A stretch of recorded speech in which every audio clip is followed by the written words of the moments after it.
Quando Genival poeta escreveu a canção Kelly, ele estava inspirado no poeta Valditelli, que partiu para o além, foi sozinho sem ninguém, deixando a família em gelo.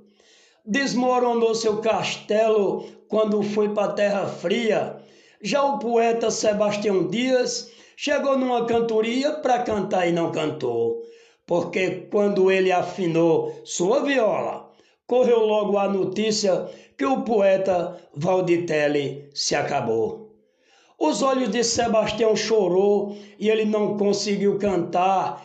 Teve que voltar para casa para no outro dia retornar para terminar a cantoria com grande sabedoria num galope à beira-mar. Manuelson de Pesqueira.